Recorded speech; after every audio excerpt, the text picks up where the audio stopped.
Buenos días, buenas tardes, buenas noches a todos y a todas. Mi nombre es Héctor Bernardo, soy periodista, profesor de la Universidad Nacional de La Plata y director del Observatorio Latinoamericano de Comunicación y Procesos Políticos. Hoy tenemos el placer de volver a charlar con Gabriela Rivadeneira, una destacada dirigente no solo ecuatoriana, sino latinoamericana, pero bueno, gran parte de su trayectoria política la realizó en Ecuador, donde fue, entre otras cosas, presidenta de la Asamblea Nacional de Ecuador. Así que, Gabriela, muchísimas gracias por atendernos. Hoy nos despertamos con una noticia, o a medida que fue transcurriendo el día, encontramos una noticia que nos sorprendió, que fue, además, comunicada por tweet por el presidente de Ecuador, Daniel Noboa, donde anunciaba que iba a enviar un proyecto para una reforma parcial de la Constitución ecuatoriana para permitir que se vuelvan a instalar bases extranjeras en territorio ecuatoriano. Eh, ¿Qué reflexión te merece esta noticia y cómo reaccionaste cuando te enteraste? Bueno, Héctor, un saludo muy especial, mucha solidaridad con el pueblo argentino, con todas y todos ustedes, por todo lo que están viviendo y lo que están pasando. Así que un abrazo que cobije siempre la patria grande a cada uno de nuestros pueblos y en este caso particular al pueblo argentino, nuestro abrazo siempre. Sin duda lo que pasa en Ecuador, digamos, ya parecería que nada nos sorprende, es decir, cada día una noticia nueva, cada día pues vamos viendo cómo el Estado se viene a menos y parte de lo que hemos estado anunciando durante los últimos años es que Ecuador volvió justamente a ser esos países donde el Comando Sur, el Departamento de Estado, bajo la línea de la doctrina de seguridad nacional, y esta vigencia de 200 años de doctrina Monroe está siendo cabida.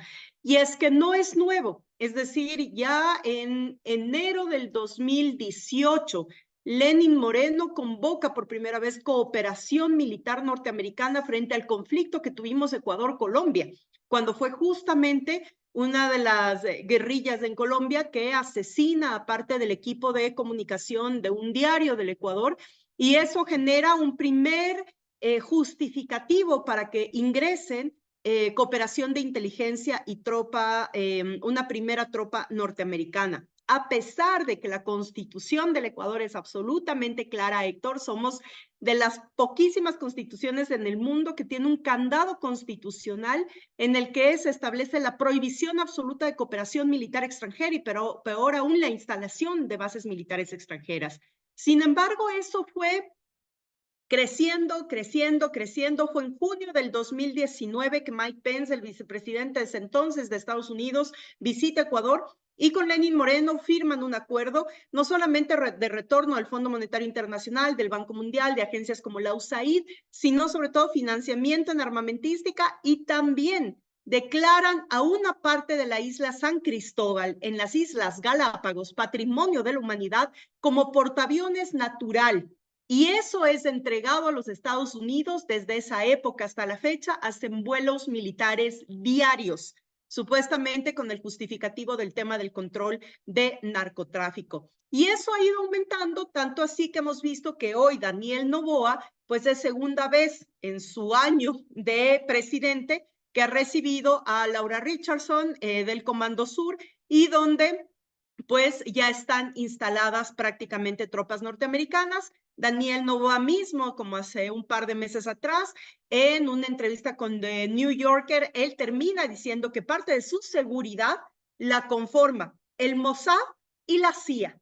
De tal manera que ya nos damos cuenta cómo está configurada la presencia de los Estados Unidos y del Comando Sur en el Ecuador. Así que hoy amanecer con esta noticia es solo ratificar una vez más o formalizar, más bien dicho, lo que ya en Ecuador se está operando desde enero del 2018 con Lenín Moreno, fortalecido por Lazo y hoy por Noboa, el tema de la instalación en el único país de la región que le dijo no a las bases militares extranjeras.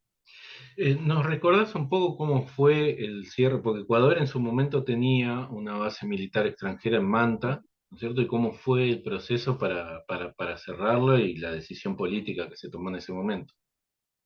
Sí, bueno, tomemos en cuenta además que hay un factor importante. Ecuador tiene el segundo puerto marítimo más importante del Pacífico después de México, ¿no? Y en ese sentido, mantener justamente ese control territorial se vuelve estratégico en cuanto a la región. Cuando Rafael Correa gana la presidencial en el 2007, asume como presidente de la República, una de las consignas con las que llegó justamente a la presidencia es no más bases militares extranjeras, no militarismo extranjero en territorio ecuatoriano. Y fue así como llegamos a la constituyente de Montecristi en un año del 2007 al 2008 a establecer el candado constitucional de prohibición absoluta de bases militares. Una vez concluida o aprobada por el pueblo ecuatoriano la Constitución del Ecuador, una de las cosas es evidenciar que ya se cumplía la fecha teníamos nosotros un convenio con los Estados Unidos para la base militar en Manta, se cumplía la fecha justamente en el que terminaba este acuerdo, y Rafael lo que dijo fue, no ratificamos el convenio. En ese momento me acuerdo que eran muchos los medios de comunicación y en un viaje que él tuvo justamente a Estados Unidos, en una entrevista le preguntaban que por qué no ratificar la base militar norteamericana en Ecuador, y recuerdo que Rafael Correa lo que dijo fue, perfecto, base militar en Ecuador, maravilloso, cuando ustedes nos firmen y nos cedan una parte de Miami para poner una base militar ecuatoriana en Miami. Entonces vamos a ser recíprocos y por lo tanto, si ustedes permiten una base militar, la instalación de una base militar ecuatoriana en Miami, pues ustedes sigan en Manta. Y fue así como se cerró ese capítulo. Tuvimos otros capítulos con los Estados Unidos dentro de nuestra política de soberanía, porque fue la salida de la base militar norteamericana. Cuando salió justamente la filtración de los Wikileaks, se descubrió una serie de cables enviados por aquella entonces embajadora de Estados Unidos en el Ecuador, justamente, digamos, cuestionando las acciones de la cúpula de los generales como también del gobierno, por lo que se le expulsó del Ecuador y fue considerada persona no grata. Ese fue un momento muy crítico de la relación diplomática entre Estados Unidos y Ecuador. Aparte de eso, la salida del Fondo Monetario Internacional, del Banco Mundial y de todas las agencias norteamericanas presentes en el Ecuador, de tal manera que íbamos acumulando, digamos, una suerte de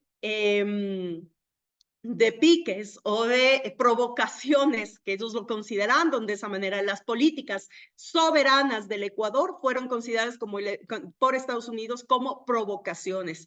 Y luego, pues, ya conocemos la triste historia del proceso ecuatoriano y de la Revolución Ciudadana, cuando atraviesa la guerra judicial como una represalia en estos últimos años frente justamente a esas políticas soberanas.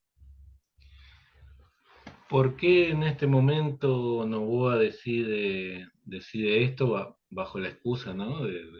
del combate al crimen organizado transnacional? Porque eso sin duda alguna le da puntos, Héctor, frente a un proceso electoral. Digamos, parte de una crítica muy grande a nosotras y a nosotros. No hemos logrado posesionar adecuadamente cuáles son los resultados de un país soberano. Y lo que han hecho es ganarnos la retórica y ganarnos la mediática. Y nos dejamos poner e instalar en la sociedad este mensaje de que la base norteamericana es la solución para terminar con la avanzada del crimen organizado y del narcotráfico en el Ecuador. Nosotros sacábamos algunas cifras de lo que representó tener la base militar de Manta en el Ecuador y los resultados frente a la lucha contra el narcotráfico, haciendo referencia a los 10 años de la Revolución Ciudadana y ahora estos últimos 6 en los que ha retornado el neoliberalismo. Y sin duda alguna lo que tú tienes es una curva de baja de, primero, cuando había la base militar norteamericana salió una de las principales bandas de narcotráfico en el Ecuador, que eran los choneros. En la Revolución Ciudadana se desarticuló la banda y se agarró preso a todas sus cabecillas. Hoy ha vuelto no solamente esa banda, sino Jalisco Nueva Generación, Sinaloa, la mafia albanesa de la mano del expresidente Guillermo Lazo, es decir, muestras justamente cuando hay un proyecto de políticas soberanas, cuando se recupera el Estado para la política de seguridad de ese país, baja sustancialmente los indicadores de inseguridad. ¿Por qué? Porque pones el Estado al servicio del pueblo, mejoras policía, mejoras Fuerzas Armadas, mejoras la política pública, la política también penal en contra de los delitos, se tipificaron nuevos delitos, y eso hizo que lleguemos en el 2016, un año antes de que nosotros dejemos el gobierno, a una tasa de 7 homicidios cada 100,000 habitantes. Hoy lo que tú tienes es cerca de 60 homicidios cada 100,000 habitantes, convirtiéndonos en el país más inseguro de la región. Pero digo, estas cifras suben cuando hemos tenido cooperación militar extranjera, extrañamente los Estados Unidos ha metido la DEA, baja cuando hemos recuperado política soberana y hoy vuelve a subir cuando nuevamente tenemos una política injerencista en marcha. Pero a Noboa le resulta porque la población está aterrorizada. Héctor, no solamente somos un país donde el sicariato tomó forma de natural, donde ves cuerpos desnudos colgados y ahorcados en los puentes del país, donde ves coches bomba, donde ves destrucción del bien público a través de bombas. Es decir, realmente la población está viviendo una incertidumbre y un caos producto de la desatención del Estado dentro del pueblo.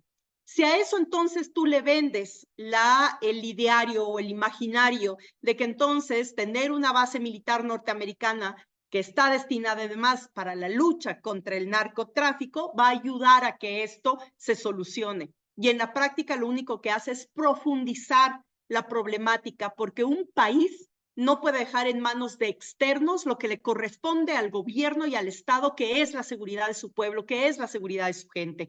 Así que sí, es un acto político electoral. Recordemos que ya nosotros arrancamos calendario electoral, hoy estamos en el lanzamiento de candidaturas por parte de las organizaciones políticas. En febrero iremos a las urnas a elegir presidente y asamblea nacional. Daniel Noboa no le ha ido muy bien en estos 2 últimos meses por ciertas medidas tomadas, especialmente por los cortes permanentes de luz. Encima de que vivimos una inseguridad permanente, pues ahora estamos teniendo 8 horas de cortes diario de luz. Entonces la gente está atemorizada y esa es la supuesta medicina que quieren vendernos. Solo para aclarar y hacer un paréntesis que me ayudes a marcarlo, vos señalabas en febrero van a un proceso electoral. Daniel Noboa está completando, ¿no? el periodo de Guillermo Lasso. Guillermo Lasso se tuvo que ir cuando convocó una muerte cruzada porque estaba a punto de perder el gobierno por un juicio político. Y pero Daniel Noboa, entre otras cosas, vos señalabas lo de los cortes de luz, ha anunciado que aquellas boletas de luz que tengan un gasto determinado no van a ser pagadas, van a ser pagadas por el Estado y no por los usuarios, justo en los meses de campaña electoral, ¿no es cierto? Sí, correcto. Justamente, te digo, son una serie de acciones que está tomando el presidente Noboa justamente para ganar puntos frente a una contienda electoral. Él ha dicho que el Estado o el gobierno cubrirá las planillas de luz de enero, febrero y marzo, lo cual pues a un gran sector de la población le llama mucho la atención ese tipo de políticas. Entonces tú tienes realmente un marketing del gobierno.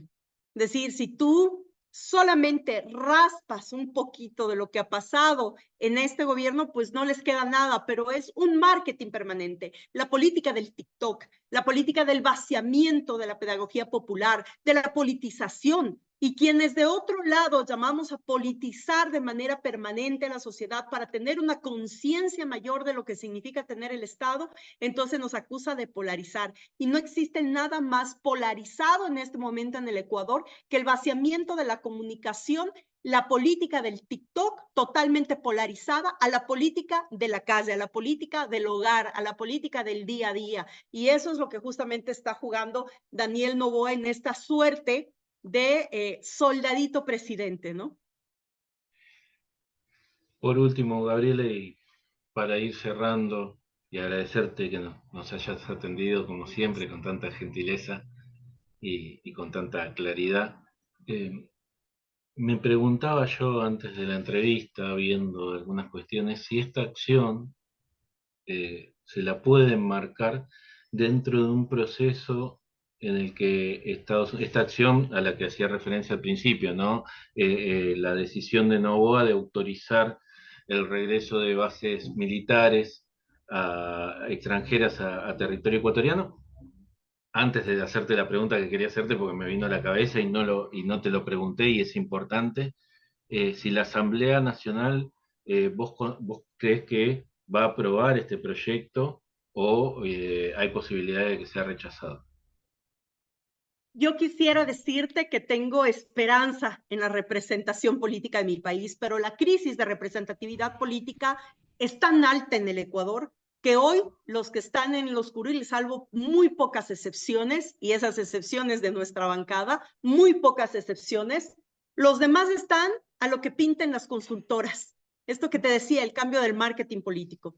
Si la gente entonces mayoritariamente ve bien que vaya una base, van a terminar votando el proyecto de Noboa, sin hacer conciencia, sin hacer una revisión profunda y madura de lo que significa romper un candado constitucional tan importante y tan icónico en la política del mundo y regional sobre todo. Pero yo digo, lastimosamente hoy estamos previos a una campaña electoral y sabemos que quienes de una u otra manera exigimos cierta madurez política de nuestros representantes, nos equivocamos de época. Lastimosamente en el Ecuador, la crisis de representatividad política ha ganado la madurez, la lógica y a la misma política y a la democracia. Eh, Ahora sí, por último, te pregunto si esta decisión de abrirle las puertas a bases militares extranjeras, es concretamente bases militares norteamericanas. No sé si en algún momento podrá haber también israelíes, pero seguramente norteamericanas, eh, es a lo que apunta este proyecto. Si esto se enmarca dentro de, o se podría enmarcar dentro del intento de recomposición del control del territorio que está planeando Estados Unidos, en el que también en los últimos tiempos hemos visto intentos de desestabilización y golpe en Honduras, intento de desestabilización y golpe en Colombia contra Gustavo Petro, incluso señalando al presidente que hay hasta planes para matarlo, el no reconocimiento de el triunfo de Nicolás Maduro en Venezuela y también anoche la detención de un grupo que intentaba ingresar a Venezuela 400 armas de distinto calibre y también los intentos injerencistas en México, en donde la propia embajadora de Estados Unidos salió a despotricar en contra de la reforma del Poder Judicial. ¿No es cierto? Todo esto forma parte de un rompecabezas o son todos elementos aislados que nos componen un mismo juego. Mira, Héctor, yo creo que comprender la vigencia de los 200 años de la doctrina Monroe te permite ver el encadenamiento que existe y que no ha dejado de existir de los Estados Unidos en el continente. Y esto lo digo porque a pesar de que en la primera década de este siglo nosotros tuvimos una mayoría de gobiernos de izquierda al sur que marcamos políticas de soberanía, esos no terminaron de irse mientras nosotros avanzábamos con la UNASUR, avanzábamos con el Mercosur, avanzábamos con CELAC, avanzábamos con el ALBA, es decir, mientras avanzábamos en procesos de integración, los más importantes que hemos tenido en la historia de la región en la primera década de este siglo, los Estados Unidos también avanzaban y quintuplicaban tropas en Centroamérica, en Guyana, es decir, es de esos países donde además, bueno, en la Colombia de Uribe y de Duque, países en los que además hacían un cordón alrededor de los recursos naturales y especialmente petroleros. Los recursos petroleros, minerales, oro, plata, cobre, el litio, el agua dulce, están tan concentrados en nuestra región que no dejan de ser fundamentales para la política norteamericana cuando está realmente combatiendo una competitividad innecesaria dentro de las economías crecientes, ¿no? Entonces, mientras tú ves a China, Rusia, India creciendo, a los BRICS, que ya te están planteando que cerca de 70 países están dispuestos a comercializar por fuera del dólar, entonces ves realmente cómo la política norteamericana se ve debilitando y mucho más frente a un proceso electoral norteamericano que no te da opciones, que tienes justamente dos personeros de la misma cara de la moneda. No estás poniendo justamente opciones con las que tú puedas debatir, sino dos personas de la misma cara de la moneda que no te dejan opción de pensar que las cosas para América puedan ser diferentes. Por lo tanto, yo creo que estos intentos de golpe de Estado, de desestabilización, están netamente alrededor de esa necesidad de fortalecer su economía para el juego geopolítico y geoeconómico. Los recursos naturales no van a dejar de ser vistos como recursos propios, como si les perteneciera por naturaleza al gobierno de los Estados Unidos, y eso nos pone a todas y todos siempre en una alerta y bajo amenaza. Entonces, no vamos a dejar de ver estos episodios. Lastimosamente, hoy, por más que tenemos gobiernos de izquierda, gobiernos progresistas, no hemos sentido tan detenida la integración como en esta época. No hemos logrado consolidar un solo espacio de alternativa de la integración y eso preocupa sobre todo porque no hay en dónde sostenerse como países de izquierda. Es México, es Brasil, como las grandes economías del sur del Río Bravo, es Colombia que se está batiendo ahora con nuevos diálogos de la paz para avanzar justamente en lo que Gustavo Petro ofreció, que es avanzar hacia la paz total. Vemos una Bolivia convulsionada, vemos un Perú que sigue siendo masacrado por una dictadora. Entonces vemos una política regional que realmente está muy compleja por las propias circunstancias. Y lastimosamente debo decir que ni izquierdas ni derechas están presentando proyectos sólidos, sino nuevamente los Estados Unidos marcando la agenda regional en temas económicos y de recursos naturales. Gabriela, muchísimas gracias por tu tiempo, muchísimas gracias por atendernos. Un abrazo enorme, como siempre, desde aquí, desde Argentina. Ojalá pronto puedas estar por acá, por estas tierras y volver a encontrarnos. Y siempre es un placer escucharte. Espero que la próxima vez podamos hablar de cuestiones más gratas. Creo que siempre te lo digo cuando terminamos la entrevista, pero muchas veces las noticias que nos convocan no son las ideales. Seguramente igual, como vos bien señalabas, al empezar un proceso electoral en Ecuador, te estaremos convocando para entenderlo, para ver cómo se va desarrollando y para escuchar tu palabra que siempre nos ayuda a comprender mejor esa realidad. Muchísimas gracias. No, gracias Héctor, a ti y un abrazo muy fuerte. Un abrazo Aguante grande. Argentina. Aguante Gracias. Argentina, aguante Ecuador. Un abrazo fuerte. Así es.